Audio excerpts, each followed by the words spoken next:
പ്രവാസ ജീവിതം സുരക്ഷിതമാക്കാൻ നിങ്ങൾ തീർച്ചയായും ശ്രദ്ധിക്കേണ്ട 5 കാര്യങ്ങൾ.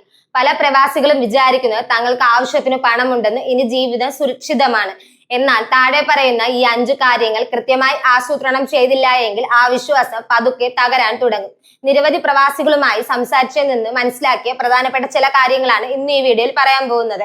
ഫസ്റ്റ് വൺ, ആരോഗ്യം അല്ലെങ്കിൽ ഹെൽത്ത്. ഫ്ലൈറ്റിൽ കയറുന്നത് വരെ എല്ലാം നന്നായിരിക്കും. എന്നാൽ മറ്റൊരു രാജ്യത്ത് എത്തിക്കഴിഞ്ഞാൽ വരുന്ന ചെറിയ പനി, ജലദോഷം, തലവേദന എന്നിവയെല്ലാം നമ്മൾ അവഗണിക്കാറുണ്ട്. അവിടെ ചികിത്സയ്ക്ക് വലിയ ചെലവ് വരുമെന്ന ആശങ്ക കാരണം ഗുളികകൾ കഴിച്ചോ അല്ലെങ്കിൽ നാട്ടിൽ പോകുമ്പോൾ ചികിത്സിക്കാമോ എന്ന് കരുതി നമ്മൾ സമയം തള്ളി നീക്കും.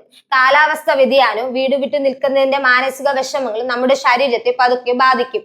അടുത്ത വർഷം നാട്ടിൽ പോകാം, അപ്പോൾ കാണിക്കാമെന്ന് കരുതി നീട്ടിവെക്കുമ്പോൾ ഒടുവിൽ ശരീരം നന്നാക്കാൻ പറ്റാത്ത വിധം തകരാറിലായ ശേഷമായിരിക്കും നമ്മൾ ആശുപത്രിയിൽ എത്തുക. ആരോഗ്യപരമായും ശരീരവും മനസ്സും ഉണ്ടെങ്കിൽ മാത്രമേ നമുക്ക് കുടുംബത്തെ നോക്കാനും ആഗ്രഹങ്ങൾ നേടാനും സാധിക്കൂ.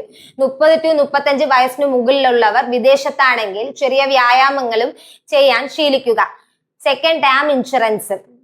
കുടുംബം പുലർത്തുന്ന പ്രധാന വ്യക്തി നമ്മളായിരിക്കാം. മരണം എപ്പോഴാണ് സംഭവിക്കുകയെന്ന് ആർക്കും പ്രവചിക്കാൻ കഴിയില്ല. അത്തരം സാഹചര്യങ്ങളിൽ കുടുംബം സാമ്പത്തികമായി തകരാതിരിക്കാൻ മാസത്തിൽ ചെറിയൊരു തുക മാറ്റിവെച്ചാൽ 1 കോടി രൂപ വരെയുള്ള കവറേജ് നൽകുന്ന ടേം ഇൻഷുറൻസ് എടുക്കാവുന്നതാണ്.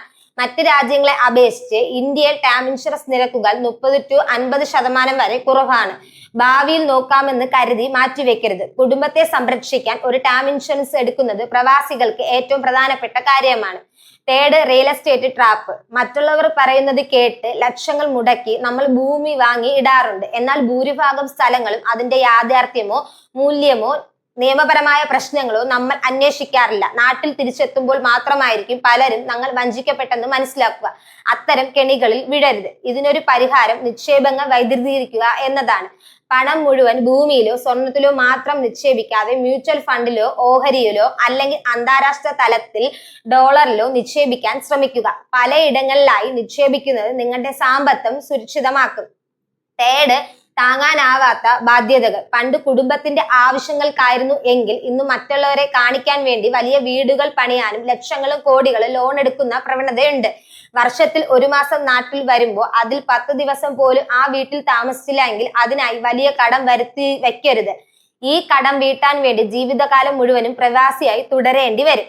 നിങ്ങളുടെ EMI ഒരു കാലത്തും വരുമാനത്തിന്റെ 30% കൂടാൻ പാടില്ല.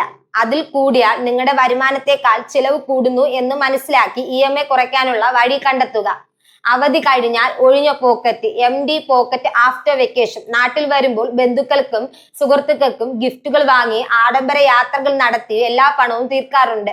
എന്നാൽ തിരികെ പോകേണ്ട സമയം വരുമ്പോഴത്തേക്ക് കയ്യിൽ 5 പൈസ പോലും ഇല്ല എന്നുള്ള ആ യാഥാർത്ഥ്യം മനസ്സിലാക്കുക. വിദേശത്ത് ജോലി എപ്പോൾ വേണമെങ്കിലും നഷ്ടമാകുന്ന എന്ന അവസ്ഥയിൽ ആ പണം തീർത്ത് പോക്കറ്റ് ശൂന്യമാക്കുന്നത് വലിയ അപകടമാണ്. നമ്മൾ ബുദ്ധിമുട്ടുമ്പോൾ സഹായിക്കാൻ ആരും കാണുകയില്ല. കുടുംബാംഗങ്ങൾ പോലും ചിലപ്പോൾ സഹായിക്കാൻ കഴിയാത്ത സാഹചര്യത്തിലായിരിക്കാം.